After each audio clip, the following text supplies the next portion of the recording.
ইফতার special আজকের recipe বাচ্চা থেকে বড় সবার পছন্দের টক ঝাল মিষ্টি দহি পাপড়ি চাট।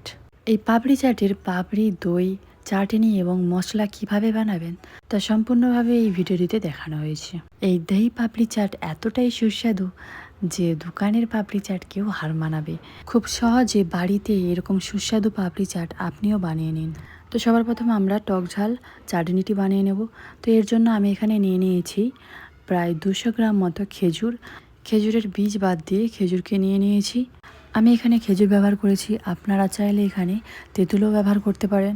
যেহেতু এখন রমজান মাস চলছে তাই আমি এখানে চাটনিটিকে হেলদি করে বানানোর জন্য খেজুর ব্যবহার করেছি। তো খেজুরের মধ্যে আমি এখানে প্রায় 1 কাপ জল দিয়ে দিয়েছি এবং আপনারা চাইলে এখানে তেঁতুলও ব্যবহার করতে পারেন। যতটা পরিমাণ তেঁতুল নেবে তার 1/3 পরিমাণ চিনি নিয়ে নেবেন। এভাবে আমি প্রেসার কুকারে প্রায় 3টি সিটি ফেলে নিয়েছিলাম এবং দেখুন কত সুন্দরভাবে খেজুর সেদ্ধ হয়ে গিয়েছে। এইভাবে হাত দিয়ে খেজুরকে ভালো করে ছেনে নিয়েছি এবং এই খেজুরের খোসাগুলোকে নিংড়ে তুলে ফেলে দিয়েছি। এইভাবে আমরা খেজুরের জুসটি বানিয়ে নিলাম। কালারের জন্য আমি এখানে 1 চামচ কাশ্মীরি লঙ্কা গুঁড়ো ব্যবহার করেছি, আপনারা চাইলে ব্যবহার করতে পারেন আবার নাও পারেন। তো এরপর আমি এখানে দিয়ে দিয়েছি 1/2 চামচ বিট নুন এবং 1/2 চামচ নর্মাল নুন। এবার চাটনিটিকে টক করার জন্য 3 চামচ লেবুর রস দিয়ে দিয়েছি। এবার সব কিছুকে ভালো করে মিশিয়ে নিয়ে গ্যাস অন করে কড়াইটি গ্যাসের উপরে চাপিয়ে দিয়েছি। এইভাবে আমরা মিডিয়াম টু হাই ফ্লেমে প্রায় 10 মিনিট রান্না করব।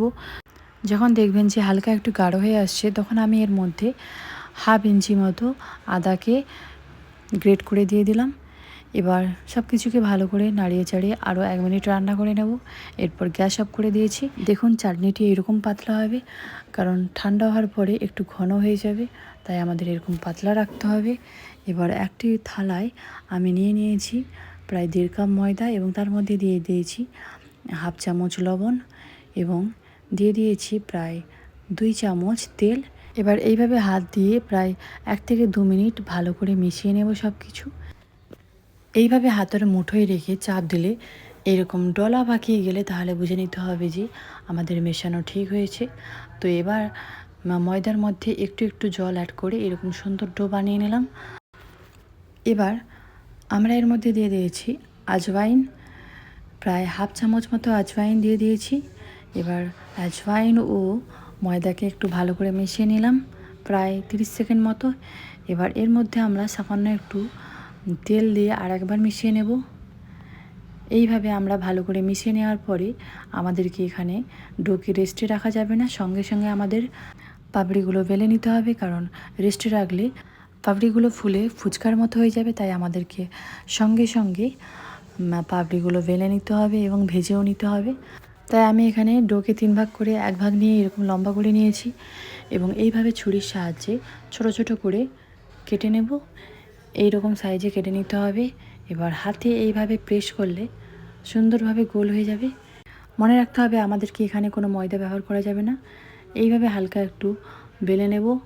এইভাবে একবার বেলবো এবং উল্টিয়ে আরেকবার বেলে নেব। ব্যাস, আমাদের এইরকম দুবার বেললেই পাপড়িটি প্রস্তুত হয়ে যাবে। এইভাবে আমি সবগুলো পাপড়িকে বেলে নিয়েছি। এবার কড়াই তেল দিয়ে দিয়েছি গ্যাস অন করে। এবার তেল গরম হলে আমরা একটা একটি করে সবগুলো পাপড়ি দিয়ে দেব। আমরা এখানে পাপড়িগুলোকে মিডিয়াম টু লো আঁচে ভাজবো। এইভাবে কয়েকটি পাপড়ি দিয়ে এইরকম চামচ দিয়ে হালকা একটু নেড়ে ভেজে নিতে হবে। এইভাবে আমরা প্রায় 5 থেকে 10 মিনিট পাপড়িগুলোকে ভাজবো মিডিয়াম আঁচে। এইভাবে উল্টিয়ে পাল্টিয়ে ভেজে নিতে হবে। যখন দেখবেন যে এরকম গোল্ডেন কালার এসে গেছে তখন আমরা পাপড়িগুলোকে তুলে নেব। এইভাবে আমরা পাপড়িগুলোকে গোল্ডেন ব্রাউন করে ভেজে নেব। দেখুন কত সুন্দর কালার এসেছে। এইভাবে আমি সবগুলো পাপড়িকে ভেজে নিয়েছি। এবার দেখাচ্ছি কতটা খাস্তা ও মুচমুচে হয়েছে। এত সুন্দর খাস্তা ও মুচমুচে হয়েছে যে মুখে দিলেই মিলিয়ে যাবে। তো আমি এখানে একবারই টক দইকে ফেটিয়ে নিয়েছিলাম এবং এর মধ্যে 1 চামচ চিনি দিয়ে আরেকবার ভালো করে ফেটিয়ে নিয়েছি। তো এখন আমরা পাপড়ি চাটের মশলাটি বানিয়ে নেব। তো এর জন্য আমি এখানে 1/2 চামচ বিট নুন নিয়ে নিয়েছি এবং 1 চামচ চিলি ফ্লেক্স, 1 চামচ জিরে গুঁড়ো ও 1/2 চামচ আজওয়াইন গুঁড়ো নিয়ে নিয়েছি এবং 1/2 চামচ গোলমরিচ গুঁড়ো নিয়ে নিয়েছি। এবার সব কিছুকে ভালো করে মিশিয়ে পাপড়ি চাটের মশলাটি বানিয়ে নিলাম। তো এবার আমি এখানে একটি আলুকে সেদ্ধ করে এইভাবে কাঁটা চামচ দিয়ে ম্যাশ করে নিয়েছি আলুকে। এবার আমরা পাপড়ি চাটের গ্রিন চাটনিটি বানিয়ে নেব। তো এর জন্য আমি 1 মুঠো ধনিয়া পাতা নিয়ে নিয়েছি। তো এবার ধনিয়া পাতার মধ্যে 1 চামচ লেবুর রস, হাফ চামচ নুন ও 1টি কাঁচা লঙ্কা এবং ঠান্ডা জল প্রায় 4 চামচ মতো দিয়ে ভালো করে ব্লেন্ড করে এরকম গ্রিন চাটনিটি বানিয়ে নিলাম। এই চাটনি আপনি 2 দিন ফ্রিজের মধ্যে রেখে ব্যবহার করতে পারবেন। এবার আমরা পাপড়ি চাট সাজিয়ে নেব। তো এর জন্য আমি একটি প্লেট নিয়ে নিয়েছি, তার উপরে একটি একটি করে পাপড়ি এইভাবে দিয়ে সাজিয়ে দিলাম। এরপরে এর উপরে দিয়ে দেবো দই, ফেটিয়ে রাখা দই দিয়ে দিলাম। আমি এখানে প্রায় 4 থেকে 5 চামচ দই দিয়ে দিয়েছি। আমার পাপড়ি চাটে বেশি পরিমাণ দই দিয়ে খেতে ভালো লাগে, তাই আমি এখানে একটু বেশি করে দই দিয়ে দিচ্ছি। আপনি আপনার পছন্দ অনুযায়ী দই দিয়ে দেবেন।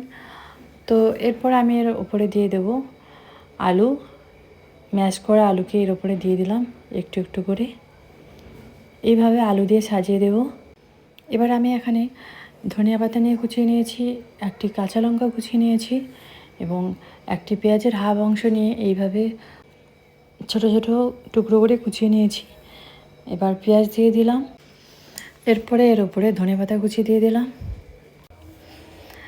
এবার কাঁচা লঙ্কা কুচি দিয়ে দেব, এরপর দিয়ে দেব ধনিয়া পাতার চাটনি। এইভাবে 2 থেকে 3 চামচ ধনিয়া পাতার চাটনি দিয়ে দিলাম। এবার দিয়ে দেব টক মিষ্টি খেজুরের চাটনি, প্রায় 2 থেকে 3 চামচ খেজুরের চাটনি দিয়ে দিয়েছি। এবার দিয়ে দেব দই। এইভাবে আমি 2টো লেয়ার বানিয়ে নিয়েছি। দই দেওয়ার পরে আরও একবার 1 চামচ ধনেপাতার চাটনি দিয়ে দিলাম এবং 1 চামচ খেজুরের চাটনি দিয়ে দিলাম। এরপরে কিছুটা পরিমাণ ঝুড়ি ভাজা দিয়ে দেব। এইভাবে ঝুড়ি ভাজা দিয়ে সাজিয়ে দিলাম। অবশেষে পাপড়ি চাটের জন্য যে মশলাটি বানিয়েছিলাম সেই মশলাটি 2 চামচ সুন্দর করে ছড়িয়ে দেব। মশলা দেওয়ার ভিডিও ক্লিপটি কোনো কারণে স্কিপ হয়ে গিয়েছে। দেখুন কত সুন্দরভাবে আমাদের পাপড়ি চাটটি প্রস্তুত হয়ে গিয়েছে। এই পাপড়ি চাট খেতে খুবই সুস্বাদু। আপনি একবার খেলে দোকানের পাপড়ি চাটের কথা ভুলে যাবেন। বাচ্চা থেকে বড় সবাই এই পাপড়ি চাট খেয়ে আপনার প্রশংসা করবে। সো ফ্রেন্ডস, যদি ভিডিওটি ভালো লেগে থাকে তাহলে অবশ্যই লাইক করবেন এবং কমেন্ট করে জানাবেন পাপড়ি চাটটি কেমন হয়েছে, এবং এরকম আরও নতুন নতুন ভিডিও দেখার জন্য সাবস্ক্রাইব করে সঙ্গে থাকুন। Thank you.